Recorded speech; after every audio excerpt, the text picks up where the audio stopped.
On the day my son died, he was saving his first love that lingers. Chapter 1. My son died in a hotel fire. My firefighter husband was there for the rescue that day, but he was busy saving the mother and son who were my husband's first love that lingers, staying in the room next to ours. Before my son died, he asked me, "Dad is a great hero, he saved so many people, why wouldn't he save us?" I had no answer. At the child's funeral, I called George. He hurriedly said, "Lena and her son are burned in the hospital, can you stop being jealous at inappropriate times?" Then, he hung up. Sitting in a wheelchair, looking at my son's tombstone and the large burns on my body, I knew our marriage was truly over. "Dad. I'm here." "Nick, cover your mouth and nose, don't speak anymore." When my son and I discovered the fire, it was already raging, we could only hide in the room. My husband George is a firefighter, and he was leading the rescue team today. Both my son and I saw him from upstairs, thinking our savior had arrived. When we went on a trip, I had given him the hotel address and room number. But when George went upstairs, he passed our room and went straight to the next room to save Lena and her son. My son couldn't hold back his emotions anymore, crying and asking me, "Mom, is Lena and her son also here? Dad only cares about them. Does he not care about us again?" "Mom, I can't breathe, it's so hard." The room was filled with thick smoke, he was only 5 years old and was barely holding on. I grabbed a wet towel, anxiously covered his mouth and nose, and carried him to the door. "George. Nick is not doing well, save us. George, please. Just this once, could he turn around and look at us?" As George passed by the door, I shouted at him with all my might, but he didn't even pause his steps. In the raging flames, I only heard him gently comforting Lena. "Don't be afraid, Lena, with me here, you and the child will be fine." The thick smoke made my head feel fuzzy, I belatedly tried to cover my son's ears, but it was too late. Tears filled his eyes, his pupils were starting to dilate. "Dad. Why does Dad always fail to notice me?" I already shouted. So loudly. Cough. "Mom. I'm sorry, can't stay with you anymore. In the next life, Mom. Give me a different dad. Okay." After Nick finished speaking, his hand fell down. My head buzzed, blanking out, leaving only the feeling of nails being driven into my chest, the pain unbearable. I struggled to stand up, tightly embracing his small body, unable to hold back the tears. "Okay, Mom will listen to you." "Nick, don't sleep, hold on a little longer, okay? Mom will take you out right now." The thick smoke made it impossible to see Nick's face. The ground was scorching hot, the door was scorching hot, the flames burned my body, along with Nick in my arms. How much my child must have suffered. I cried as I tried to put out the fire on him, but it wouldn't go out.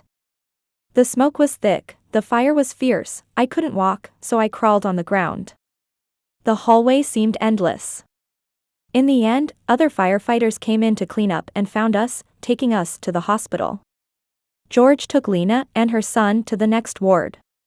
But just like in the fire, with only a wall between us, he could never notice me or Nick, his heart and eyes were always fixed on his first love that lingers and her son. Doctors wanted to take me to treat my severe burns. I refused, kneeling on the ground, begging them repeatedly to save my son. "He's just in too much pain, he's fallen asleep, please save him."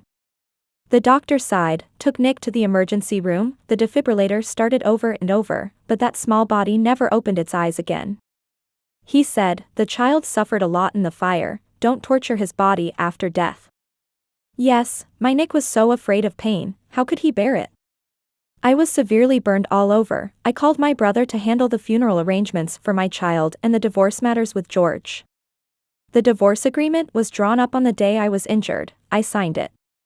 But I couldn't reach George on the phone, just like that day in the fire. Slowly, it dawned on me, I had been blocked by him again. Every time George was with Lena and her son, finding my calls annoying, he would block me. And when he felt like it, he would unblock me. I endured this for 6 whole years, but at this moment, I suddenly felt incredibly exhausted and weary. My brother went to the funeral home to discuss Nick's arrangements, leaving only a caregiver by my side.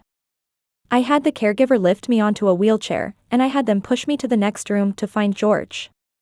I couldn't endure this ridiculous marriage for another second. Chapter 2. The next ward was also a single room. I had money, and I earned $20,000 a month. I didn't need George's money at all.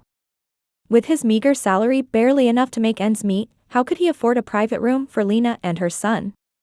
That mother and child came out of the fire with just a bit of soot on their faces, a few scattered blisters on their bodies, but George was unreasonably doting on them.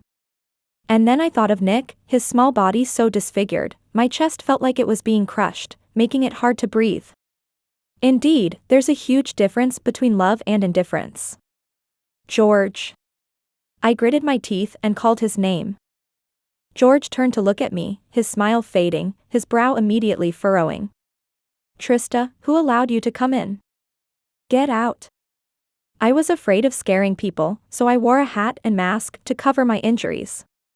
But dressed in a patient's gown, sitting in a wheelchair, it was obvious I was hospitalized. Yet George turned a blind eye. He was afraid I would disturb Lena and her son resting, so he stood up and pushed me out, not forgetting to warn me. Lena and I are just friends. How many times do I have to explain this to you? Her husband passed away early, she has no other family, she's pitiful enough. Do you have to be so petty, causing a scene over this every time? I was tired of hearing these admonishing words. Lena had no husband, but she had George to care for her. I had a husband, yet I felt as though I didn't. When the pipes burst at home, flooding the ceiling downstairs, George was changing light bulbs for Lena, telling me not to rely on him for everything, and it was William who ultimately helped. When I had a car accident, George was shopping for baby clothes with Lena, telling me not to make a fuss when I was fine.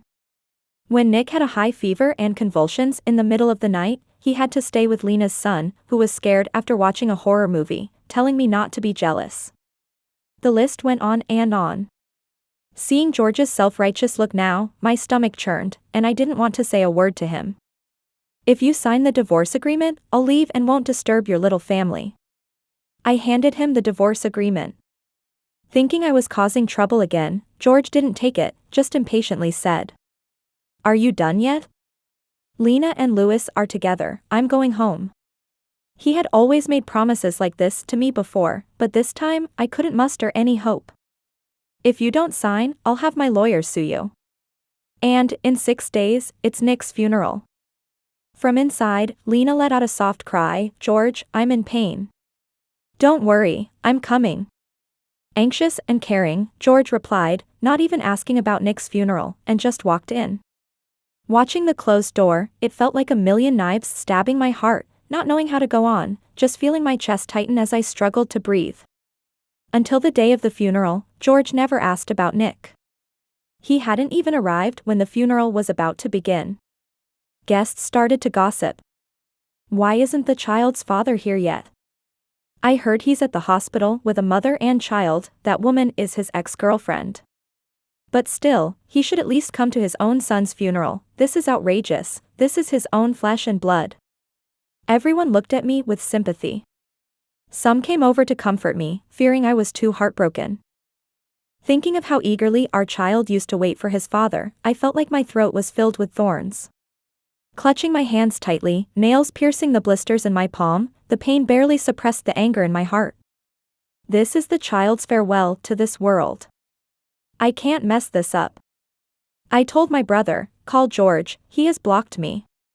My brother's face turned ugly as he dialed George's number, which connected quickly. George, today is Nick's funeral, and you. Trista, are you ever going to stop? Lena and her son are injured in a fire, hospitalized with an infection, and I have a conscience to take care of them. Can you stop being so petty and seeing everything as dirty? Pretending Nick is dead, really, you have no limits. George was even angrier than me, and after speaking, he hung up the phone. No wonder he showed no reaction when he heard about Nick's death that day. In the end, he thought I was just being unreasonable. He had accused me many times before, but this time, I was so furious that I trembled, unable to even speak. His loud yelling was heard by my brother standing next to me. My brother snatched the phone, sent a photo of Nick's death notice to George, then called again, each word squeezed out as if from his throat.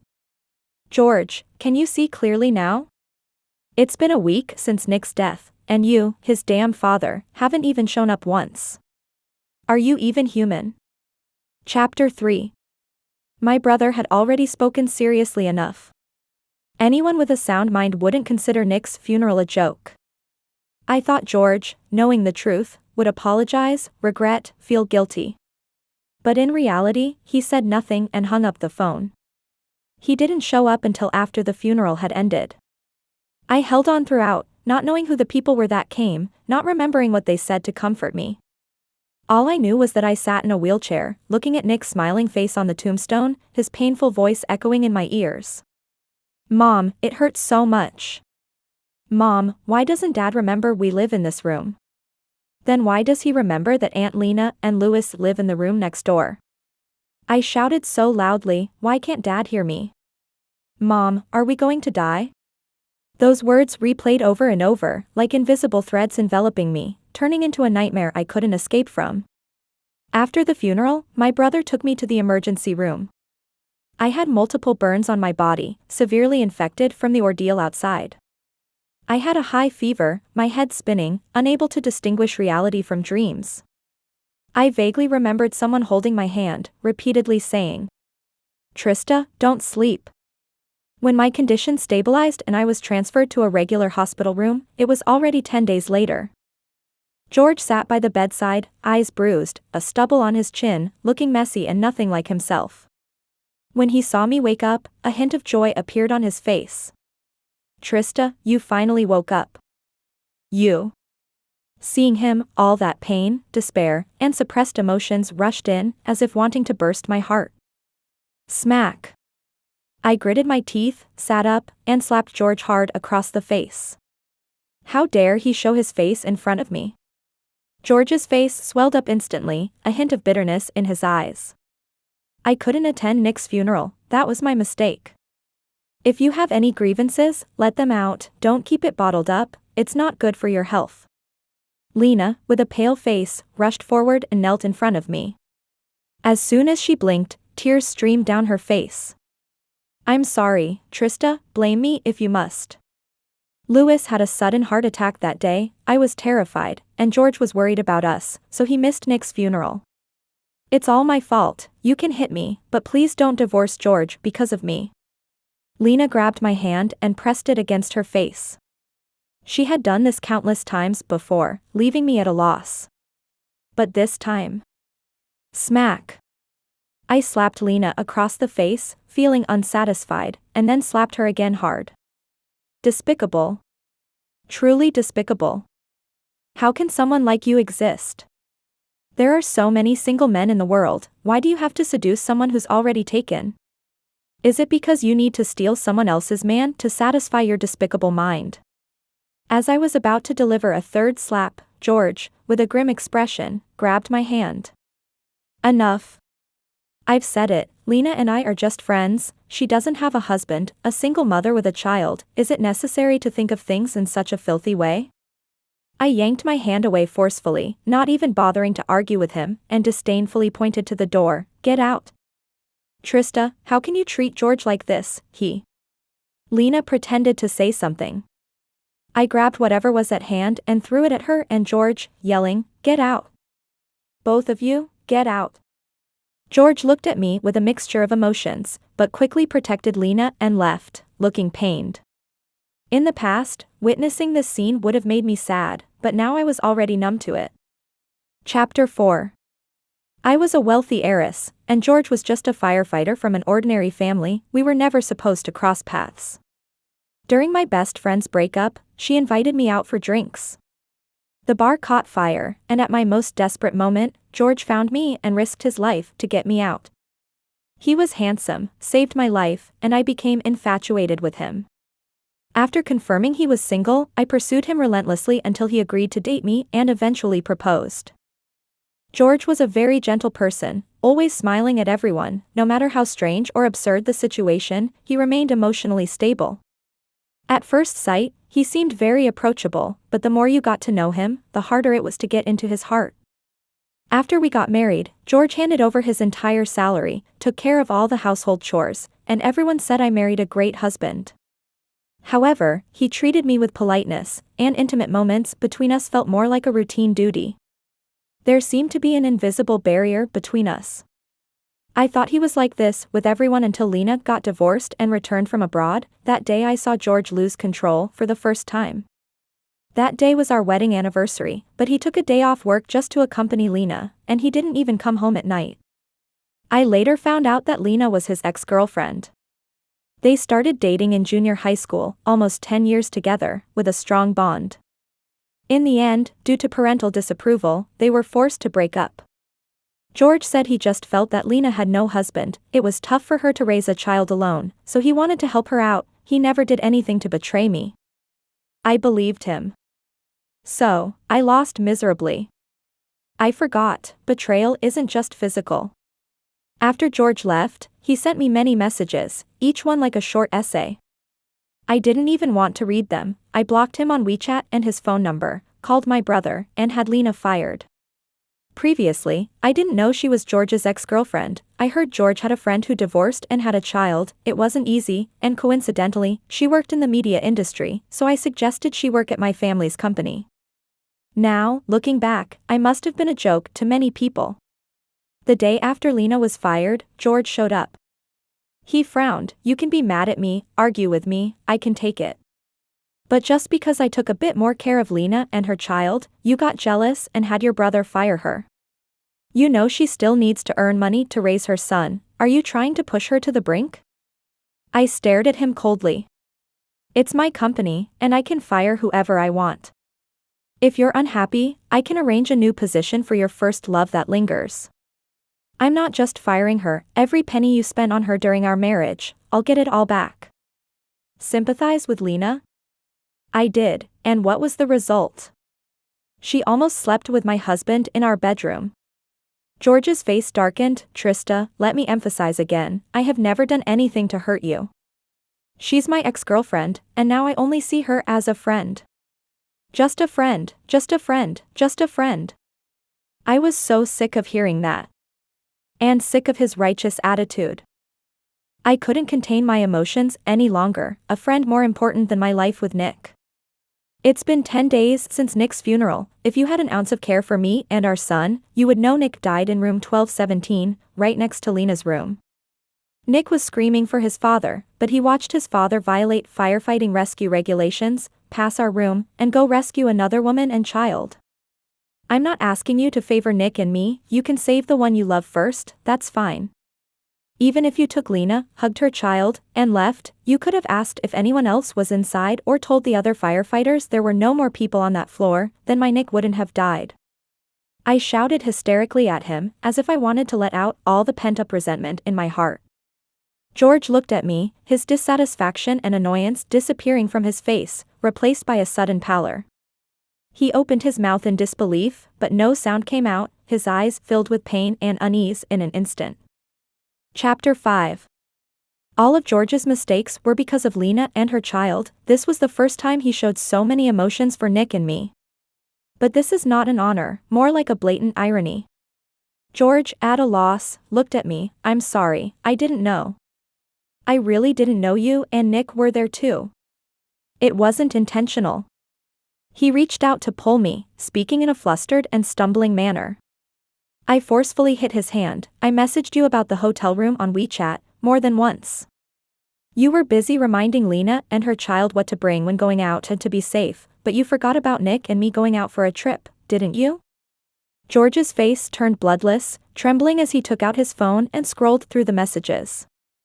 I always liked to share the little details of life with him. In our chat history, most of the messages were from me. He occasionally replied with just an okay, or The night before Nick's accident, he said he wanted to talk to Dad via video call. But George was on the phone with Lena's son Louis at the time, saying Louis had no dad, was very sensitive deep down, and was a pitiful child who needed more companionship. So, he rejected his own son's 3 consecutive video calls.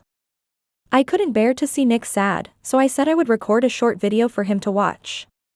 Nick happily faced the camera, sharing the places we had visited with George and eagerly mentioning our address, hoping he could come over and play with us sometime. Trembling, George opened the video, his eyes turning red, tears streaming down his face, and a suppressed sob coming from his throat. I had never seen him in such a disheveled state before, and even now, witnessing it, I didn't feel much satisfaction, just an uncomfortable tug at my heart. What use is it for him to regret and feel bad again? My Nick can't come back. George tightly held his phone, his voice hoarse. I'm sorry, Nick, it's my fault, I harmed him, you hate me, I deserve it. But you can't shift your anger onto Lena and Louis, they didn't do anything wrong, you shouldn't. I grabbed the water glass next to me and smashed it on his head, filled with rage almost ready to consume me. George's forehead was split open, fresh blood dripping down. You want to protect the one you love. George, you have to see if you have the ability to do that. Get out. I didn't even want to say half a word to him. A commotion in the ward, my brother and William came in with the medical staff, escorting George out. I had just come out of the intensive care unit, physically drained, my emotions fluctuating wildly, my head spinning at the moment. My brother had hardly gone to the office in the past month and a half, work had piled up. He advised me to rest well, let William and the nurses take care of me, and hurriedly rushed to the office. William was my brother's friend, always carefree and aimless, but in the end, he became a lawyer, shocking all of us. This time, during my divorce, I hired him as my lawyer. William sat on the chair next to my hospital bed, grabbed an apple, and took a bite. Tell me, what do you want to do? During our marriage, George used all the income for Lena and her son's expenses, and even used $20,000 of mine. I want to recover all the expenses he used for the third party and divorce him. Also, because George violated firefighting regulations, delayed Nick's rescue, resulting in his death, and my serious injury. I want to report him to their superiors. Since I can't move easily, please ask Brother William to arrange it for me. I argued fiercely with George, but my mind was unusually clear. I didn't care about the money, but I just wanted George and Lena to feel uncomfortable. And all the disgusting things he had done, I wanted all his teammates to know, so that next time, no one would lose their life because of his selfish desires. William promptly agreed and went to prepare for the fund recovery and prosecution. In the evening, George came to the ward with bandages on his head, carrying a thermos. I've taken too many days off recently, it's inconvenient to continue, so I came a bit late. You're injured, there are many things you can't eat, so I specially made some light and nutritious dishes for you to try. George nonchalantly took out the food and went to pour the soup. He had 10 days of annual leave a year, 9.5 of which had to be spent on Lena and her son, and the remaining half day had to be reserved in case of any other emergencies. I looked at the food, the dishes looked good. The next moment, I overturned everything on the floor, including the soup. Chapter 6. I said disdainfully, you went through all the trouble to bring me a meal, thinking I would cancel the recovery of the money you gave to the third party? George stared at the food on the floor, his face turning ashen. Trista, can you stop being so harsh with your words? Lena and I are completely innocent, that money was just a loan to her. I really don't understand, what did Lena do to provoke you so much? I've heard this kind of talk too many times before and couldn't help but cough in anger. George fell silent for a moment and came over to pat my back. Before Lena came into the picture, we were seen as a model couple by others, otherwise, I wouldn't have given birth to Nick. I don't know how things turned out like this between us. George sighed, his voice softened. You're weak, can we not argue? You're also a parent, you should understand how difficult it is for Lena. She's already lost her job, if I ask her to pay back now, is that fair? Put yourself in her shoes. I felt like some things were impossible to get through to him, and I didn't want to waste any more words. Impatiently, I said, I don't want to add more wounds to my body, so leave now. George frowned. Lena called him saying that he wasn't around, and Louis couldn't sleep. He instantly lost interest in arguing with me. Trista, you're angry right now, whatever you have to say, we'll wait for you to calm down. Every time I got angry about Lena, he never comforted me, only blamed me, letting me deal with those emotions on my own. He probably thought that this time, like before, everything would blow over, the big things would become small, and the small things would disappear. But he didn't know, at the moment Nick died, it was over between us completely. I didn't want to stay in the hospital anymore, disturbed during my recovery by people like George and Lena, so I arranged for my discharge that evening and went back to my parents' home. The next day, George couldn't reach me no matter what, so he asked a mutual friend to pass on a message to me. Trista, you just recovered from a serious infection and left the hospital, where did you go? George is really worried about you. I sneered. Ask your George, if he's so worried about me, why did he start an argument with me yesterday right after I left the ICU, just to defend his ex-girlfriend? Ask him again, if he's so worried about me, why did he spend less than 10 minutes in my hospital room before rushing to Lena's house? I hung up the phone with a snap and mentioned George and Lena in the group chat. Stop trying to involve me in your drama, disgusting isn't it? Do you both think everyone is blind? George, you're really something, just admit you still like your ex-girlfriend, I wouldn't despise you so much. Rather than acting innocent when they're caught red-handed, clearly being in one camp but refusing to admit it, pushing all the blame onto me and Nick. And Lena, make sure to keep an eye on your own husband, so you don't end up in the same situation as me one day. No one in the group responded, everyone was probably talking about it privately. George texted me with a new phone number. You hate me, you can seek revenge on me however you want, but can you stop targeting Lena and her son? How many times do I have to say it? They are innocent. Anyone can claim innocence, but undeserving beneficiaries like them don't deserve it. I used to keep their dirty deeds to myself out of self-respect. Now that Nick is gone, I wish George and Lena were dead. I called him with a cold face, don't worry, George, you're also involved, none of you can escape. Must it be this way? Yes. You've become so aggressive now, I almost don't recognize you, Trista. Well, George, I feel like I've never really understood you. If I had known he was such a confused person, I wouldn't have married him. Then my child wouldn't have to be scolded every day by him, feeling inferior and sensitive, and wouldn't have died in pain after waiting for destruction. William acted quickly, and the court ruling came swiftly, demanding Lena to compensate me $1,850,000. However, just as William initially said, I didn't have substantial evidence of George's affair, and the court deemed the marital relationship unbroken, refusing to grant a divorce. George was very dissatisfied with my pressuring Lena to repay the money, wanting to borrow money to pay on her behalf, but I refused. I had William convey my message to him. George, if you're willing to support your mistress and her illegitimate child, I won't stop you. We can divorce, and after the divorce, you can support them however you want. But for now, the money you borrowed is a shared debt of the marriage, and I disagree. I thought George would promptly agree. He cared so much for Lena and her son, how could he bear to see them suffer? But I guessed wrong. Chapter 7. George requested to meet and talk with me, I refused. William came back and told me, George refuses to divorce. He believes that your marital relationship is very good, and you are just misunderstanding him right now, in a fit of anger. I realized I really didn't understand George. He had thrown himself completely into Lena and her son, becoming increasingly impatient with me over the years, even treating me worse than a stranger. I didn't understand, why was he still dragging it out? George didn't let me have a good time with Nick, and I wouldn't tolerate it anymore. He wanted to drag it out? I would make him beg me to leave in the future. The report had been sent to the disciplinary department, and the process was almost complete these days.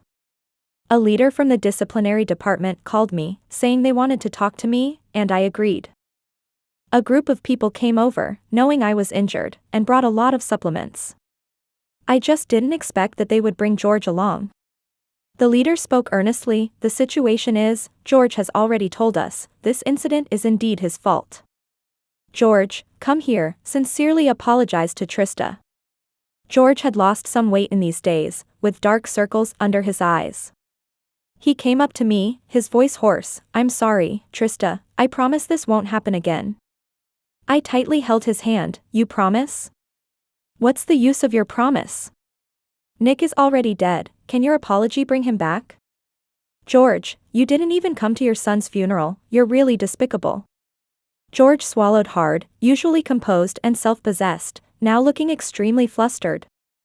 "I'm sorry for Nick, but Louis had a sudden heart attack, he has no father, and Lena doesn't know anything, I can't leave, Lena, are you the only living person by her side?" "Huh? She's a 35-year-old adult, not a 5-year-old child. If you don't want to attend the funeral, just say it, why come up with so many excuses? Aren't you tired?" I looked around, my voice trembling. "Are all of you here today just to speak on George's behalf? Listen to what he's saying, can you bear to hear it yourselves?"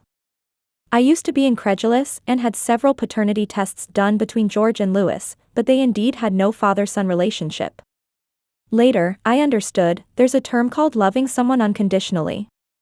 George just loved Lena too much. Everyone present was very embarrassed. The leader reluctantly spoke up. "Trista, calm down.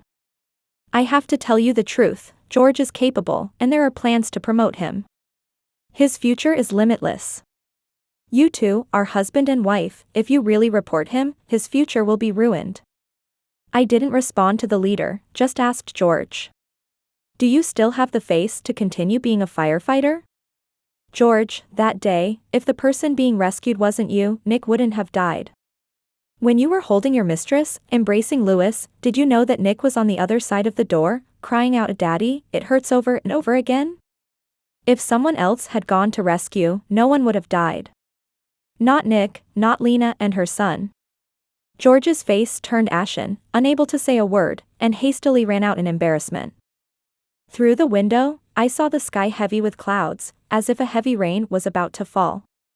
The next day, the fire department called me, saying George's punishment had been decided. A major demerit, demotion, and removal from the position of squadron leader. I had healed quite a bit, so I went to the cemetery to see Nick. He had only passed away a month ago, but it felt like a long, long time had passed. Sometimes, I would wake up in the middle of the night from dreaming of him crying, unable to sleep, feeling every minute and every second was exceptionally painful. I just didn't expect George to be there too. Chapter 8. There were fresh flowers, Ultraman toys, small cakes, and many snacks placed in front of the gravestone. I walked over expressionless and kicked everything away with one step. George frowned. "Trista, whatever conflicts we have between us, you can get angry at me however you want, there's no need to do this in front of Nick. He's my child too. But you've put things here that Louis likes, Nick dislikes sweets and doesn't like Ultraman." I put up Lego, Rubik's Cubes, and all the slightly spicy snacks that Nick liked. George awkwardly crouched down and helped me rearrange. "I'm sorry, I just thought all kids liked those things. If you don't care, then don't pretend, don't you find it disgusting yourself?" He could remember all of Louis's preferences, but couldn't remember one thing Nick liked. In the end, it was just indifference. George said bitterly, "I just wanted to spend more time with Nick, I was too busy, and I had too little time to be with him. But before Nick died, he told me he wanted a different dad in his next life." George staggered slightly, his eyes reddening a bit. He knelt on the ground, repeatedly saying, "I'm sorry, Nick, Dad was wrong.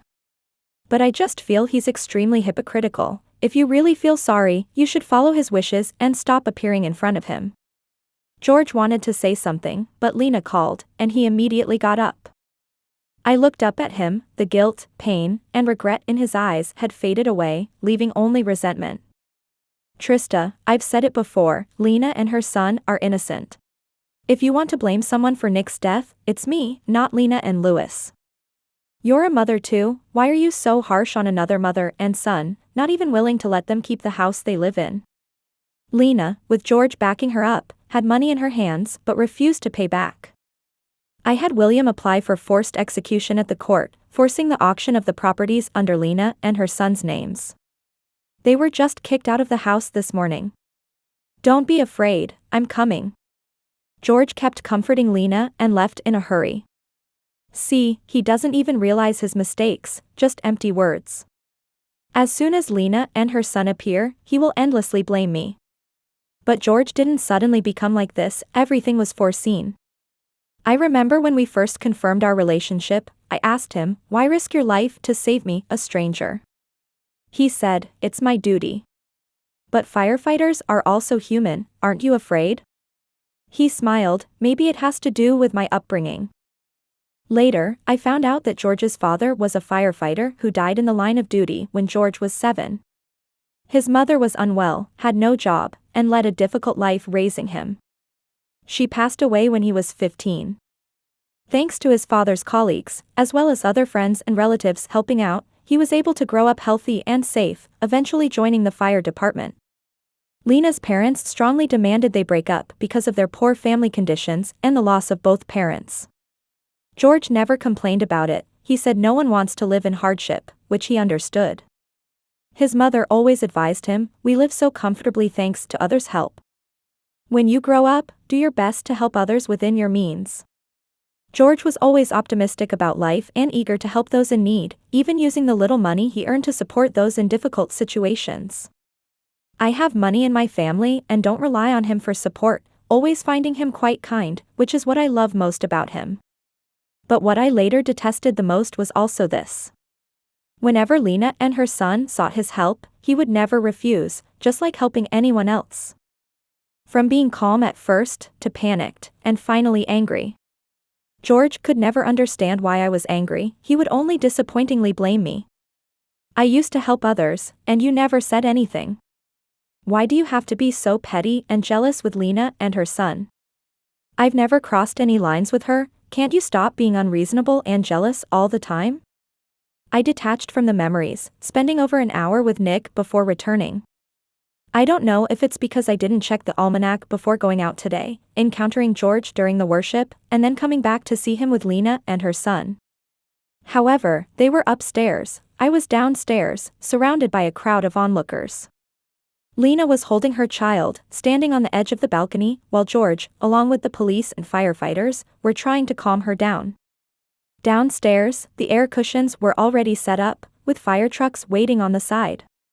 When Lena saw me, she cried out in despair, Trista, do you have to wait until my child and I die before you let us go? George's phone rang, knowing he was blocked by me, he borrowed someone else's phone to call me. His tone carried a plea, don't provoke her. They, mother and son, have suffered enough. What grudge do you have against me to come at them like this? Through gritted teeth, I retorted, suffered enough? Do you know that during the fire, they deliberately didn't warn you, knowing Nick and I were living next door? Chapter 9. George paused, almost panicked, impossible.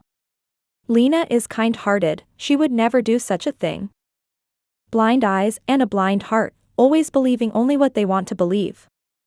I hung up the phone and shouted at Lena, you want to jump? Go ahead.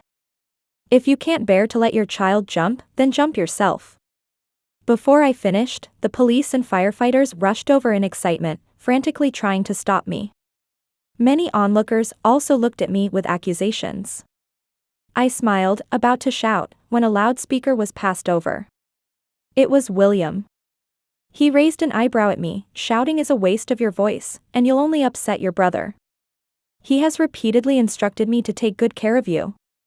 I took the loudspeaker, what are you afraid of? Lena never planned to jump in the first place. Do you see any intention to jump from her? Everyone looked up at Lena on the balcony, silent. William, thinking I was not tall enough for others to see who was speaking, brought over a stool from somewhere and placed it in front of me. After hesitating for a moment, I stood on it. Don't be afraid of being laughed at. The one shouting is my husband's mistress, and the one behind, who looks the best, is my husband. My husband transferred $1.85 million to the mistress within the marriage. I sued her, she refused to return the money, so we had to auction off her house. She didn't want to compensate, nor did she want to sell the house. Today, she deliberately staged this scene, trying to use everyone to pressure me into compromising. My husband has scolded me because of the mistress. If you all think I'm still injured from the fire and being threatened too harshly by the original wife, then I have nothing to say. The crowd exploded. What shameless behavior. Isn't this a waste of firefighting resources? The original wife is so pitiful, those two are going too far. William was afraid I might fall, so he helped me down, then drove me back. Lena made such a big fuss about this incident, which hit the headlines. Not long after, the media dug up everything that happened during the fire.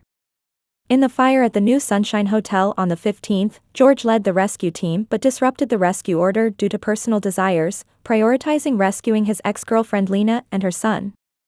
Due to not following the personnel search procedures, delaying the rescue, resulting in the death of a 5-year-old boy and severe burns to a woman. Even more dramatic, the deceased boy was George's biological son, and the woman was his wife. The mother and son's room was adjacent to his ex-girlfriend's room. George and Lena were trending with criticism. I heard she wanted to rent a place, but the landlords recognized her and refused to rent to her. As for George, the resistance against him is particularly strong. Someone who can even abandon their own son, isn't he even more irresponsible towards others? His attitude at work has made the public feel uneasy and angry.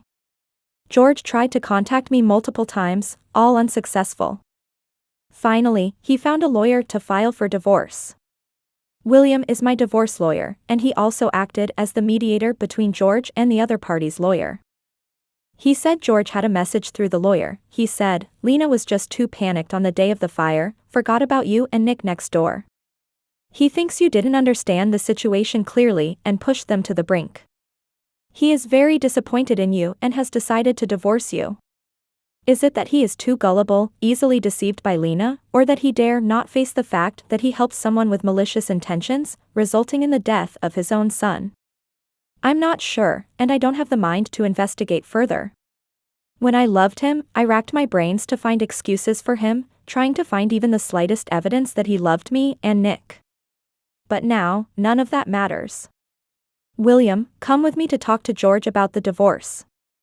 It's best to go to the Civil Affairs Bureau today and submit the divorce application. The negotiation will take place at my house. During the period right after Nick's death, I couldn't bear to go home, afraid that familiar surroundings would make me collapse emotionally. Moreover, I really can't bear to live under the same roof as George anymore. Now that I've decided to divorce, the house is filled with memories of Nick, and I will definitely get the house in the end. When that time comes, I'll make sure George takes all his belongings with him. William greeted the other lawyer and drove me over. We arrived at my doorstep, and the lawyer suddenly called, saying it was inconvenient to negotiate at home and suggested a coffee shop as the new venue. I just wanted to get the divorce over with quickly, sever ties cleanly. But now that it has come to this, I decided to bring Nick's favorite Lego set. After the divorce proceedings, I'll bring it to Nick's grave and burn it. To my surprise, after entering the password twice, I was prompted with an error. Instead, a familiar female voice came from inside the house. Who is it? Immediately after, the door opened. It was Lena. Chapter 10. Lena was in pajamas, with Louis following behind her in home clothes. The living room had been rearranged, clearly showing that the mother and son had settled in here. This was my marital home with George. We hadn't divorced yet. How could he let another woman and her child live here? What did he turn this home into? My blood boiled, causing my mind to become a mess.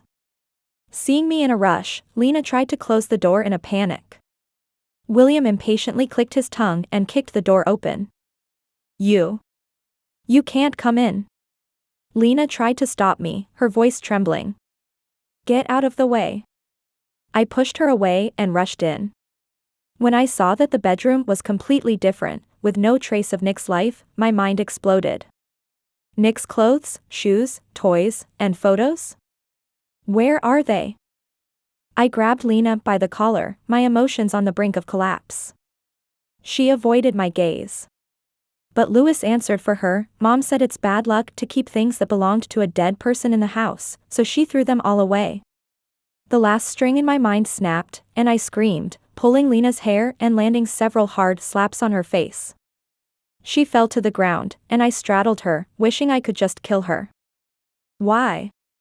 Why, when my child is already dead, does she want to erase every last trace of him? George always said they were innocent, but what about me and Nick? Do we deserve to be treated like this? Stop it. Trista, what are you doing? If you continue like this, I'll call the police. George stormed in angrily, as usual, siding with Lena without asking for reasons. He tried to pull me away but was stopped. William smirked. George, isn't it inappropriate for a man to interfere in matters between women? He looked thin, but he was indeed the national Sonda champion. George couldn't break free from him, torn between feeling sorry for Lena and protecting her. He chose to call the police with a dark expression. Trista, Lena is soft-hearted, that's not a reason for you to bully her. Last time you laid hands on her, she didn't retaliate, but you haven't repented. Instead, you've become more aggressive. I can understand your pain from losing your child, but you shouldn't take it out on innocent people. I slapped him across the face. George, I've never seen anyone more despicable than you. When the police arrived, I didn't say a word, and William found a professional lawyer for me in this regard. Lena didn't even have any serious injuries, so I could compensate her with a few $1,000s at most. I had William withdraw cash from the nearest ATM and threw the money at Lena's swollen face. I've compensated you, now let's talk about the illegal entry into my residence. Tears welled up in Lena's eyes. George stood in front of her, frowning, warning me. I allowed her to come in. You seem to have forgotten, I'm the owner of this house.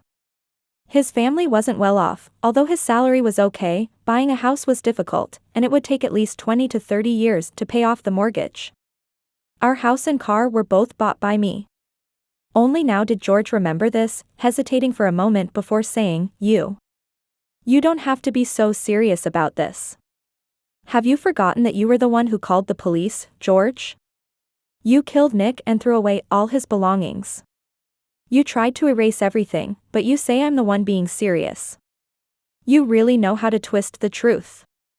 Every word I spoke was forced out of my throat. George couldn't believe it and looked at Lena. You threw away all of Nick's things? Didn't I tell you not to touch anything in the house? Lena sobbed uncontrollably. I listened, feeling irritated. The things you threw out that belong to Nick are worth at least $500,000. Illegal entry into a residence, damaging the owner's property, that's enough to get you several years in jail. I didn't have time to waste with them, so I turned and walked away. George caught up, anxious. I'm sorry, Trista. To avoid suspicion, I moved out after she moved in. I didn't know she. Slap. I slapped him hard across the face. George, you better pray I find Nick's belongings. Otherwise, including you, I'll show you what it means to wish for death. Chapter 11. My brother had already contacted the garbage dump and temporarily hired a group of people to search for Nick's belongings. William and I hurried over, with George following. You're not well, go rest, I will definitely find it. I didn't want to say a word to him. I took the gloves handed to me by William and started searching for Nick's things in the garbage heap. George stood there, unsure of what to do. What kind of things did Nick have? During the first 3 years after Nick was born, before Lena returned after the divorce, he had taken good care of the child. At that time, he changed diapers and prepared baby food. Except for work hours, he spent all his time playing with the child, so Nick was very attached to him, and everyone said I was lucky. But ever since Lena appeared, besides work, George was always at Lena's house. Louis could talk for 3 minutes straight about what he liked and how tall he was. When it came to Nick, he didn't even know which kindergarten he attended, let alone details about his clothes and toys. I kept my head down, searching through the garbage without a word. George awkwardly went to ask others, who showed him some photos. In the scorching summer heat, the smell of the garbage heap was unbearable. George searched the hardest, not taking a break at noon, not eating or drinking, and eventually collapsed from heatstroke on the garbage heap. Paramedics took him away, and when he regained consciousness, he rushed back to continue searching through the trash. On the lawyer's end, they asked, Trista, Lena wants to talk to you. As long as she doesn't go to jail, anything is negotiable. She's willing to compensate for all the financial losses she caused you. Look. Tell her to go kneel at my son's grave with her son. They can get up when every single one of Nick's belongings is found. If she agrees, she won't be prosecuted. I hung up the phone. George frowned and said, Lena's actions this time were indeed excessive, but she's frail, and Louis has a congenital heart condition, I cut him off. You better kneel down with them, or else be prepared to see me send her to jail. As for my son's things, I didn't need him to help search. He missed the first 2 years of Nick's life, and now Nick didn't need him at all. I forcefully pushed George away and continued searching through the garbage. William updated me daily on George's situation with that mother and son. I keep my promises, they must kneel day and night. Whether their bodies can endure it is none of my concern. The slight difficulties they faced were not even 1/10 of Nick's suffering. It took a full 2 days to find everything. No matter how dirty it was, I embraced everything in joy and couldn't stop my tears. William patted my shoulder. Let's go, back home. Nick would feel sorry seeing you like this. Everything in the house felt unfamiliar and disgusting to me, so I had someone throw it all into the garbage heap. After 2 days and nights of George, Lena, and her son kneeling, even if their kneeling wasn't perfect, their bodies couldn't take it, and all 3 of them stumbled as they walked. How? How could you throw away my things? George, Lena's voice was on the verge of tears. Her crying annoyed me. I grabbed a photo frame and hurled it towards her. For a few $1,000s, I can hit you once, and I can still afford that money. Even if Lena doesn't accept the settlement, at most a few days in jail, I can handle that consequence. Lena seemed like a duck with its throat gripped, panting heavily but no longer daring to cry, only tearfully looking at George. He looked at me with a complicated expression. We have done as you requested. Can you drop the charges now? Of course. As Lena smiled, I continued, but George, I've changed my mind. I'm not divorcing. I'll drag it out with you and teach you both a lesson on causing trouble and targeting people on purpose. George shouldn't think about taking the money he got from the divorce and using it to support Lena and her son. None of them will have it easy. After throwing away Lena and her son's things, I threw away all of George's belongings as well and changed the house password. George, during our marriage, you borrowed a total of $200,000 from me and promised to repay it when you got paid. You have the ability to repay that $185,000 you owe me, right? George was competitive, which is why he grew up so outstandingly. Similarly, he couldn't handle pressure. Even though Lena tried to stop him from repaying the money several times, he still transferred the money to me. And this was all the cash he had on hand. George felt embarrassed. If you hate me and want to retaliate, that's what I deserve. But Lena and her child have only received my help at most. They haven't done anything wrong, I entered the house with William and slammed the door shut. There's nothing to say to someone whose mind isn't clear. For the fire incident interview, should we let them come? William asked me. Yes, why not? When someone previously revealed the truth about the fire, as the involved party, I didn't accept any interviews to save George's face. Many netizens speculated that perhaps he had some difficulties. How could anyone neglect their own son? But if he had no shame himself, why should I give him any face? However, before the interview was done, George called in a hurry. Where is Nick's grave? Chapter 12. While he was alive, you never treated him like a son. Now that he's dead, don't dirty his cycle of rebirth. I've already moved Nick's ashes and tombstone. Nick no longer wants this father. I must fulfill his last wish. I'm sorry, I didn't mean to. George's words were bitter. I smiled, a smile that didn't reach my eyes. No need to regret so soon, this is just the beginning. In the afternoon, reporters came, and I spoke truthfully in front of the camera. I told my husband about where my child and I lived, but he blocked me and didn't answer our calls.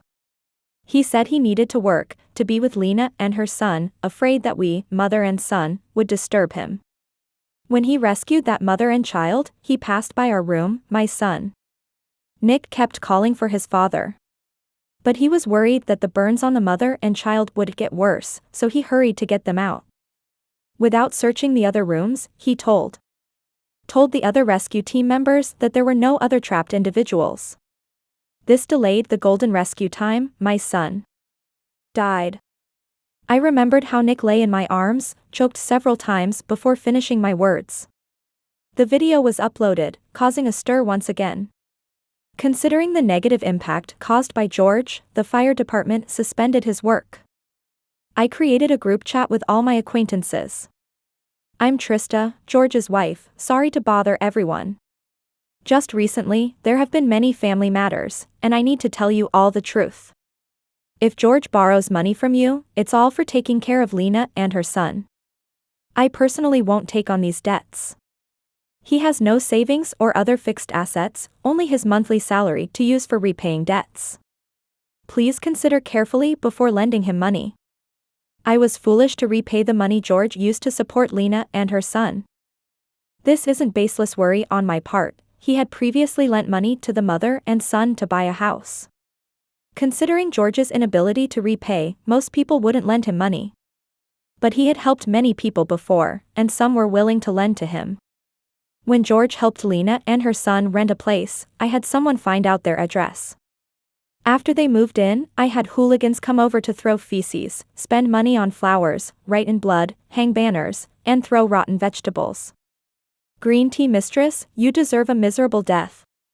Sticking to someone else's husband, causing the death of someone's son, aren't you afraid of being so despicable? Shouldn't all retribution fall on your sickly son's body? George, causing the death of your own son, aren't you afraid of his spirit haunting you? George and Lena called the police to catch those hooligans. It's okay, just creating a disturbance, they'll be released in a few days, ready to cause more trouble. We can always find another group of hooligans. As long as I have money, there are plenty of people willing to do things for me. George and Lena can't bear it and move to another place? I'll have someone investigate the new address, repeat the same process. And how much money George spent on Lena and her son, William will testify, and every week, we'll go to court to sue for the recovery of marital property. Lena has no money, but that's not a problem. She still has a car, which the court can auction. If she doesn't have a car, that's fine too. They can freeze the money in her account. George and Lena don't care about losing face now, why should I bother? Before, I just said one thing, and George accused me of targeting Lena, making things difficult for the two of them. I can't just take the blame for no reason. William usually handles cases worth billions, but now he's spending all his time helping me with these trivial matters. It's a waste of talent. I told him to arrange for other lawyers to come in instead. But William said, your brother and sister-in-law are feeling guilty for not taking care of their nephew properly. They can't let anyone bully you. If I say I don't care, they could come after me. Since the lawyers are under a lot of pressure, I'll hang out with you, consider it a vacation. After just a month of this, Lena couldn't take it anymore. Mainly because her son has a heart condition. After a few scares that almost cost him his life, she can't even afford the medical bills. George came to me and asked, aren't you afraid someone might die because of all this commotion? Chapter 13. I chuckled, why should I be afraid?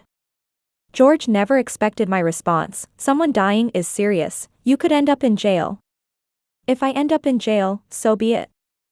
With Nick gone, it's all the same to me. I'm just causing trouble for Lena. If her son is scared to death, it's not really my concern. It might just be a few years in prison, and I might have to pay a few $100,000, no jail time even. It's worth it if you had to endure what Lena is going through for a lifetime. George looked at me with dark eyes, Trista, how did you become like this? I retorted, isn't it all because of you pushing me? He killed my son, I can't move on, it hurts me, why should they get to live a good life? George opened his mouth, but didn't speak, a bitter expression on his face, he left with heavy steps. Lena, crying, sought reconciliation with me, behind his back. I arranged to meet her at a cafe. Lena looked much older, and when she looked at me, there was envy in her eyes.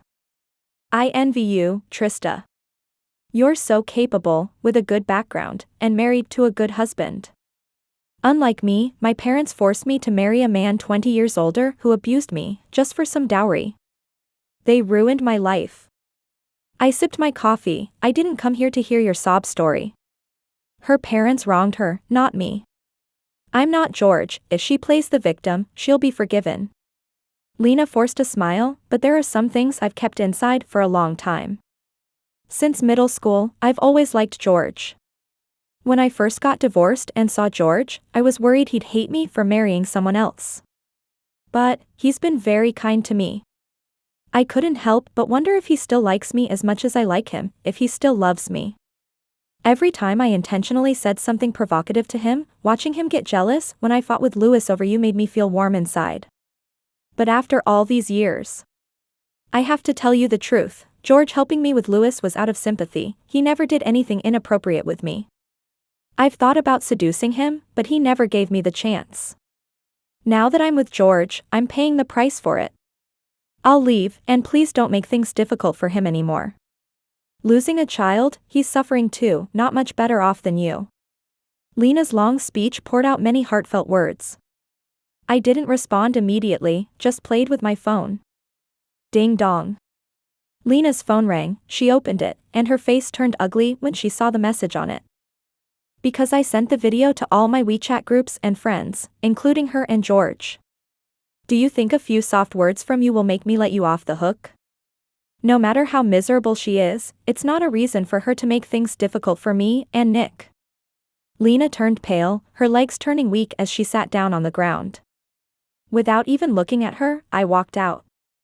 She made my child suffer for 2 years, so she can endure my revenge for 2 years. As for whether her son's heart condition might relapse because of this, leaving a psychological shadow, how much gossip she will have to endure, how many nightmares she will have to face. That is not within my consideration. I'm just curious about how George will react when he sees this video. I left the cafe and went home. I just didn't expect George to be squatting at my doorstep. Whether it's Lena or him, they have been harassed by thugs frequently during this time, not getting enough rest, and still having to go to the hospital to take care of Louis, worrying about money. He, like her, has aged a lot. And he should have already seen the video I sent, looking like he has suffered a major blow. Reeking of alcohol, eyes red, looking like a homeless man. Seeing me, George walked over, eager and sincere. Trista, trust me, I didn't know about Lena. That's how she felt. I just thought your brother was good to you, you have many friends, and you are strong. And her parents are greedy, only wanting to suck her dry, not treating her well at all. She's divorced again, not easy with a child. I feel she needs me more than you, that's why I helped her, with absolutely no ulterior motive, and haven't done anything to betray you. In the future, I'll cut ties with her, and I'll listen to you in everything. Give me another chance, okay? George spoke quickly, as if afraid he wouldn't finish before I chased him away. Since we started dating, he has always been in the dominant position, and I was the one revolving around him. This is the first time he's been so humble. Chapter 14. I didn't hesitate much, just nodded, okay. What? What did you say? George looked at me blankly. She said okay, if you have a problem with your ears, go see an ear specialist at the hospital. You're still young, maybe it can be treated. William pushed open the car door, stepped out, and quipped at me, you talk so much, I'm getting thirsty. Trista, won't you invite me in for a drink of water? Let's go. I smiled at him and walked inside with him side by side. George's face was filled with uncontrollable joy, immediately following us to pour water for William and me. At this moment, it was only 2 in the afternoon, so I picked up a glass of water and took a sip. William, since you've been busy with me during this time, why not stay for dinner tonight? George cooks well, and you can taste it. William smiled, you should ask the person involved, does George mind? George. I don't mind. We're out of groceries at home, so could you make a trip?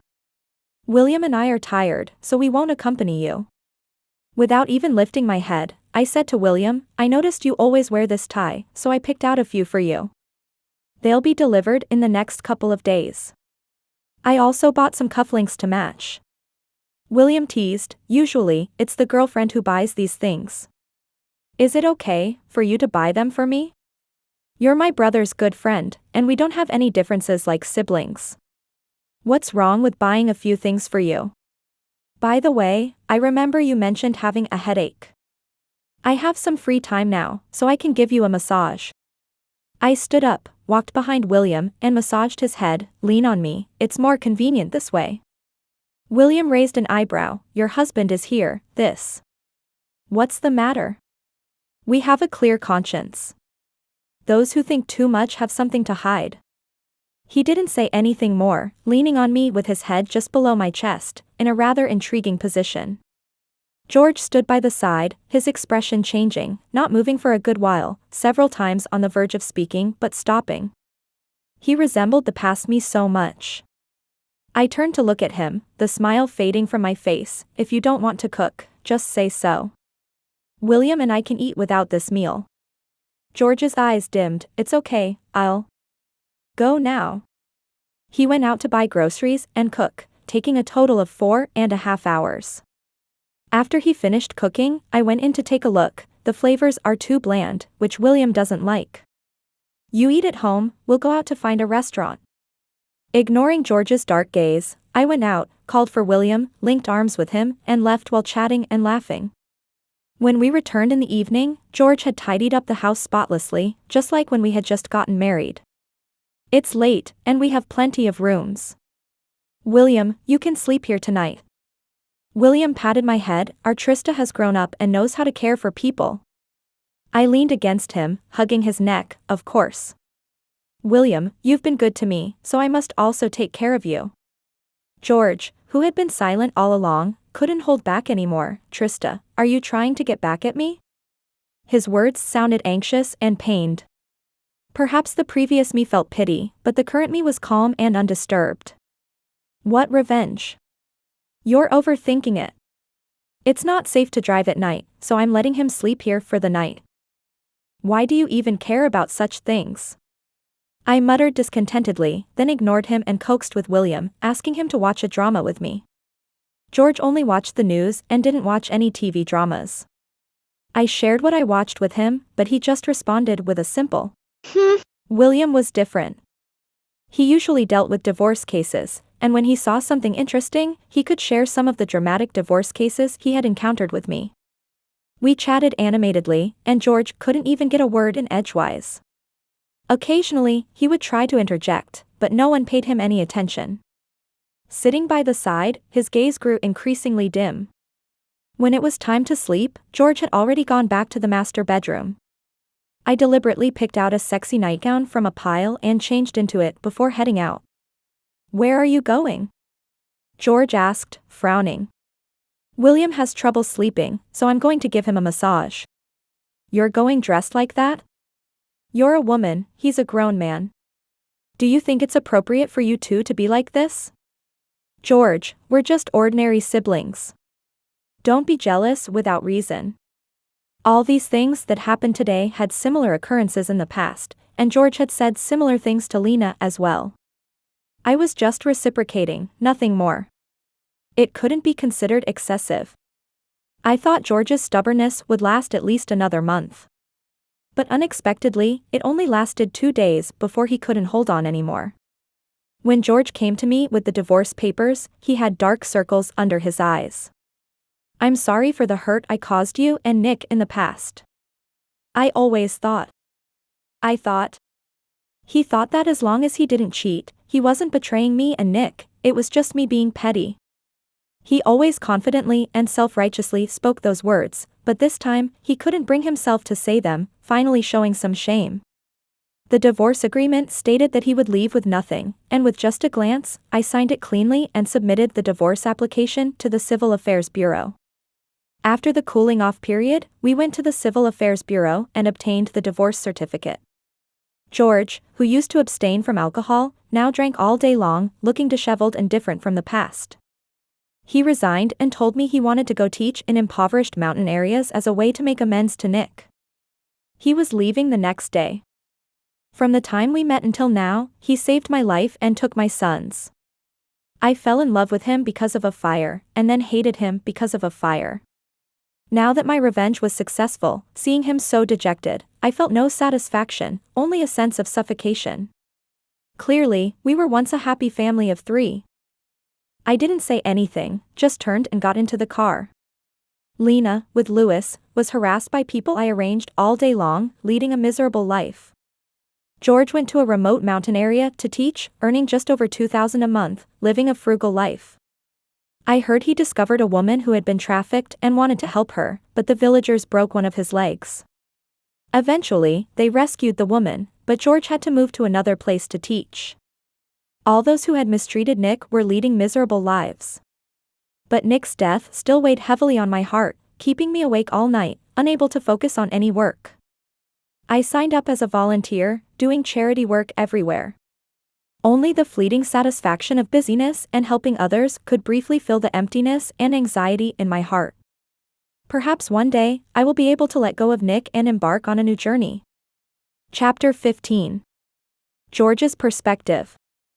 I saved Trista, and meeting her was an unexpected encounter. She was beautiful, talented, and kind-hearted, easily capturing people's hearts.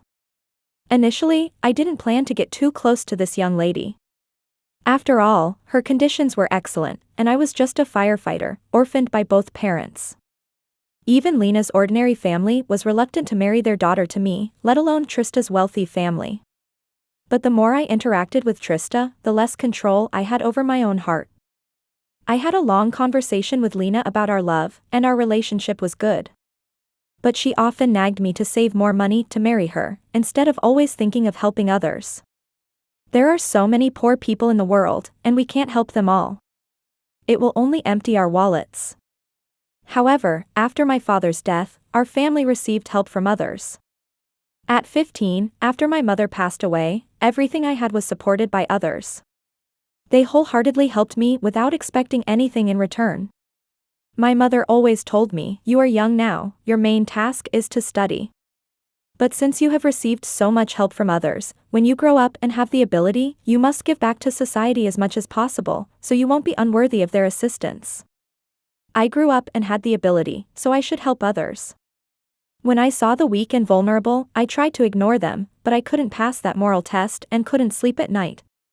Later, Lena's family asked for $1 million dowry, which I couldn't afford, so she broke up with me. I thought, maybe people like me are simply not suitable for marriage. But then, Trista appeared. She would go with me to help children who couldn't afford to go to school, visit lonely elderly people, bring them food and drink, and donate money to those who couldn't afford medical care. The longer I knew her, the more uncontrollable my feelings became, but I was well aware that I wasn't good enough for her. I didn't want to deepen our relationship and then part ways. I talked to her seriously about my family and how I used my monthly salary to help others. I thought Trista would be disappointed.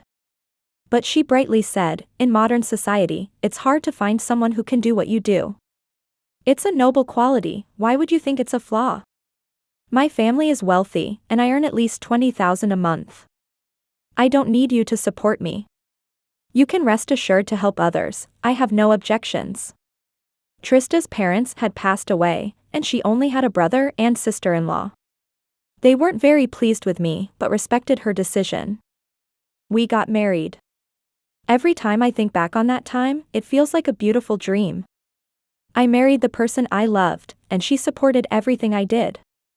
I didn't know how to express my excitement, so I took care of all the household chores and spent my time at home with her when I wasn't working. I had to be even better to deserve her love. Later, we had a child, and our little family became even happier. But then those 2 years began. Gradually, something started to change. Sometimes when I did good deeds and was seen by acquaintances, they would make fun of me. "George's meager earnings, are they all spent on others? How can he support his wife and children?" If it were someone else, George would have to worry about this issue. But Trista is a wealthy young lady, with a high salary. She can support George in doing good deeds. During casual conversations at work, when the topic of mortgage, car loans, and life pressures arise, my name is often mentioned. I really envy George, marrying a good wife. The house, the car, all funded by the wife's family. The wife also earns a lot, George doesn't need to worry about mortgages or car loans at all. Sigh, I wish I could be like George, not having to worry about anything. doing good deeds when free, and even getting praised by the boss. If only I looked as good as George, then I could also have an easy life. Get out of here. George does all the housework, has great cooking skills, and serves Trista obediently. Can you do that? There are countless such jests. I know I shouldn't take others' words to heart, but every time I face Trista, there's still a strange feeling inside. Sometimes when I worry about helping a family, but my salary isn't enough, Trista would laugh and say, "Why worry about this? If you're short on money, just tell me, I have it." She was just trying to help me, and I used to feel happy about it, but later, there was an indescribable taste in my heart. Especially when I visited Trista's family, her elder brother often had conversations with me. "I understand that you want to help more, but even in my family, we can't help all the people in need, let alone someone like you, George. Helping others within your means is a good thing, but burdening yourself beyond your capacity isn't. You're married now, have a child, you should also consider your family more, not just rely on Trista." Others have also told me similar things. But hearing these words from her elder brother made me feel embarrassed. I tried not to help others, but I couldn't ignore my conscience at night.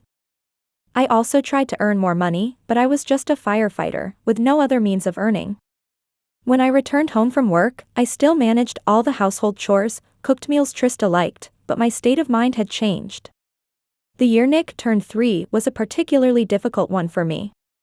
It was until Lena came back, battered and bruised, holding Louis, seeking my help. Trista was beautiful, powerful, and independent, capable of handling everything herself. I felt like an unnecessary embellishment. But Lena was different. Fragile, tearful, and clueless. She needed care in everything she did. I devoted almost all my time to taking care of them, and that anxious feeling began to slowly fade away. However, Trista suddenly started to pick fights with me. I didn't understand. I was helping Lena and her son like I helped others, so why was Trista so nitpicky? I had told her many times that I had no inappropriate thoughts about Lena and had never wronged her. Lena tried to seduce me a few times, and I wasn't oblivious to it. But I just thought it was her insecurity speaking. As long as I didn't cross any lines, as long as I remained faithful, it was okay. I lived this way for 2 years until Nick's death, and Trista's eruption. Perhaps she had been too tolerant of me. That moment made me realize that she could also get angry, disappointed, and choose to leave. Knowing that Nick died because of my mistake, I had nightmares every night, but I thought I hadn't cheated, so there was still a chance with Trista. However, seeing her spending those 2 days at home with William, I realized how wrong I was in my thinking. Turns out, you don't have to actually cheat to hurt someone. Days like these were unbearable for me. How did she endure it for 2 whole years? I started to loathe myself, started to regret. But no matter what I thought or did, Nick was already gone, and Trista and I were no longer possible. Whenever I saw fire, I would think of Nick, of him calling out, "Dad, save me." I had developed a phobia, couldn't bear to see fire anymore, so I chose to resign. I wanted to do something for Nick, like going to teach in rural areas to accumulate merit for him. After teaching in the mountains for 10 years, I got my leg broken trying to rescue trafficked women. I have no regrets. I only regret that I saved so many people but couldn't save my own son and marriage. I heard that Lena and Louis were harassed by hoodlums for 2 years until Trista let them go. But Lena got involved with a man whose wife was fierce. Louis got scared and had a sudden heart attack, couldn't be saved in the hospital. Lena stabbed the woman in the eye and got sent to prison. In the 11th year, Trista was getting married, not to William, but to someone I hadn't met. I took a half-month leave, drove through the night, wanting to attend her wedding. She was finally starting a new life. I had to bless her. It took me 58 hours on the road, but luckily, I arrived in the city just in time to see Trista. She was laughing with a handsome man. He playfully touched her nose, his eyes filled with smiles and affection. Trista. I couldn't wait to call her name. But she was too far away, didn't hear me, and got into the car with the man. I hurried to catch up. Never had I despised my limp legs so much. But a car swerved out diagonally and knocked me down. The ring box in my hand rolled out. I used 10 years of savings to buy her a diamond ring, something I should have given her at our wedding. I raised my hand, wanting to retrieve the ring. But my hand hurt. My leg hurt. Everything hurt. I couldn't move at all. Trista. I called her name, but the car started, slowly disappearing. When she begged me with Nick in the fire, was she also this desperate? Choking on blood, coughing, my vision slowly darkened. I was going to see Nick, hoping he still wanted to see me. And Trista. Happy newlyweds.